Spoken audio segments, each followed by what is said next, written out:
Hello hi नमस्कार मो सुश्री आपण वेलकम करुच्ची मो यूट्यूब चैनल लर्निंग सुश्री को आज मुझे कृदंत पद ओडिया ग्रामर रे गोटे अच्छे कृदंत पद ता सहित कंप्लीट इनफॉरमेशन मुझे सहित शेयर करी विथ हैंड रिटेन नोट। तो जानते जाना कृदंत पद क्या कहुए ना नूतन शब्द गठन पर धातु सहित गोटे प्रत्यय युक्त होता है। यही प्रत्यय को कृत प्रत्यय कहुए। धातु सहित जो प्रत्यय जोग होता है ताको आम कृत प्रत्यय कही था। धातु सहित प्रत्यय जोग है जाइए शब्द गठन हम। तो धातु सहित कृत प्रत्यय युक्त हो जो नूतन शब्द गठित हुए ताकू कृदंत कहुए। ताले क्या सहित किए युक्त होचे ना धातु सहित कृत प्रत्यय युक्त हो जो नूतन शब्द गठित हम ताकू ही आम कृदंत कही था। तो आउ टे सरल बुझापी हेले धातु युक्त प्रत्यय है कृदंत।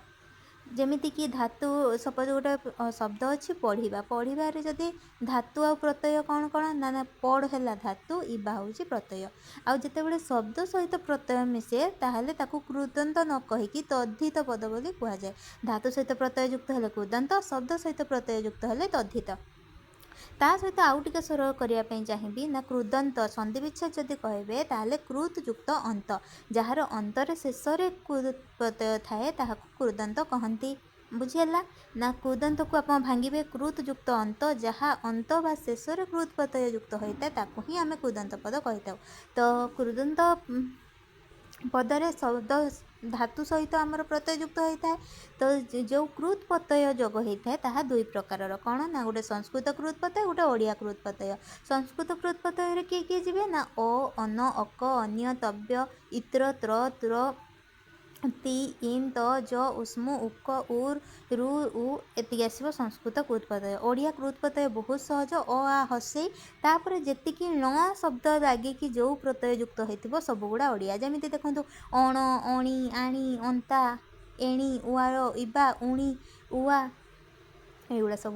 ताले आगे पढ़ा संस्कृत कृत प्रत्यय। संस्कृत कृत प्रत्ययर प्रथम आसवा अ प्रत्यय। अ प्रत्यय केमिति ना देखो पाठ पाठरे पठ युक्त अ है पाठ सेमिति त्यज युक्त अ त्याग पच युक्त अ पाक अ प्रत्यय बुझिपारे। तापर नेक्स्ट आसो अन्न प्रत्यय। अन्न प्रत्यय कौन ना भुज युक्त अन्न भजन भजन कहला बेलू भज ताकि अन्न आसूचे तो भजर आसब भुज युक्त अन्न भजन रुद युक्त अन्न रोदन पठ युक्त अन्न पठन।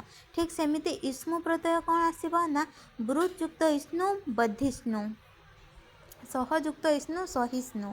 सेमिति ती प्रत्यय कौन कौन आसब ना बुत युक्त ती बुद्धि स्था युक्त ती स्थिति दृश युक्त ती दृष्टि। सेमती अक प्रत्यय खाद युक्त अक खादक नृत युक्त अक नक्तक पठ युक्त अक पाठक शिक्ष युक्त अक शिक्षक त प्रत्यय कृत युक्त त कृत जीव युक्त त जीवित। सेमती उक प्रत्यय निंद युक्त उक निंदुक भिक युक्त उक भिक्षुक। सेमती तव्य क्रू युक्त तव्य कर्तव्य सब प्रत्यय को आउ थे देखी दिंतु। नेक्स्ट आसो अन्य प्रत्यय। अन्य प्रत्यय कौन स्मरण युक्त अन्य स्मरणीय शब्द को देखिले आपड़ कहीदेवे क्यों प्रत्यय लगी। इत्र प्रत्यय चरित्र चरित्र आप बार बार कहतु शेष इत्र आसब तो चर युक्त इत्र चरित्र पु युक्त उत्र इत्र पवित्र। सेमती बह युक्त इत्र बहित्र। ठीक सेमती त्र प्रत्यय कौन बस युक्त त्र वस्त्र अस युक्त त अस्त्र नि युक्त त्र नेत्र। ज प्रत्यय क्योंठि जोग हुए ना पठ युक्त ज पाठ्य ज प्रत्यय जोग है माने ज फड़ा लगे गम युक्त ज गम्य दुष युक्त ज दृश्य सब देखो ज प्रत्यय लगी माने शब्द गठन में ताहा ज फड़ा हो जाए। सेमती त्रु प्रत्यय कौन ना क्रू युक्त त्रु कतृ बा को कर्ता बोली कहुए। पा युक्त त्रु पातृ जोटा कि शब्द गठन में आसब पितृ तार अर्थ है पिता। माँ युक्त त्रु मातृ जार अर्थ हो माता। उर र प्रत्यय सेमती नम युक्त र नम्र कम युक्त र कम्र छिद युक्त र छिद्र। सेमती न प्रत्यय देखो पछ युक्त न प्रश्न जत युक्त न जत्न जत युक्त न यज्ञ। उर प्रत्यय कौन ना उन्नत युक्त उर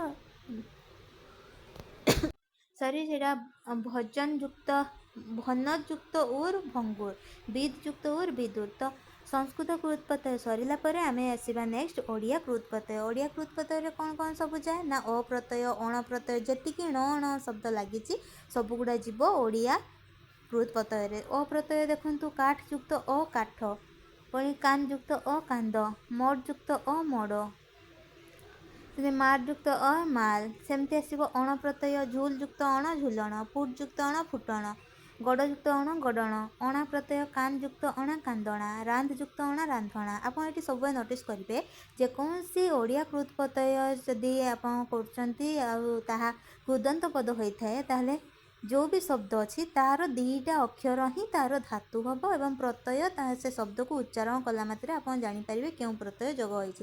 ଶେଷରେ ଯେଉଁଟା ଉଚ୍ଚାରଣ ହେବ ସେଇଟା ତାର ପ୍ରତ୍ୟୟ, ପ୍ରଥମେ ଯେଉଁଟା ଦୁଇଟା ଶବ୍ଦରେ ଉଚ୍ଚାରଣ କରିବେ ତାହେଲେ ସେଇଟା ହେଇଯିବ ତାର ଧାତୁ। ଯେମିତି ଆ ପ୍ରତ୍ୟୟ ଦେଖନ୍ତୁ, ବୁଣା, ବୁଣାରେ ବୁଣ ଯୁକ୍ତ ଆ ବୁଣା, ଚିହ୍ନାରେ ଯେମିତି ଚିହ୍ନ ଯୁକ୍ତ ଆ ଚିହ୍ନା, ସେମିତି ଗଡ଼ ଯୁକ୍ତ ଆ ଗଡ଼ା। ସେମିତି ଆଣା ପ୍ରତ୍ୟୟ ଦେଖନ୍ତୁ, ଫେଡ଼ ଯୁକ୍ତ ଆଣ ଫେଡ଼ାଣ। ମୁଁ କହିଥିଲି ଦୁଇଟା ଶବ୍ଦକୁ ନେଇ ଆସିବେ ତାହେଲେ ମିଶାଣରେ ମିସ୍ ଯୁକ୍ତ ଅଣ ମିଶାଣ। ସେମିତି ଆଣି ପ୍ରତ୍ୟୟ ଭାସ ଯୁକ୍ତ ଆଣି ଭସାଣି, ବିନ୍ଦ ଯୁକ୍ତ ଆଣି ବିନ୍ଧାଣି, ଉଠ ଯୁକ୍ତ ଆଣି ଉଠାଣି। ଆଉ ପ୍ରତ୍ୟୟ ବି ଗେର ଯୁକ୍ତ ଆଉ ଘେରାଉ। ସେମିତି ଚୋଡ଼ ଯୁକ୍ତ ଆଉ ଚଢ଼ାଉ।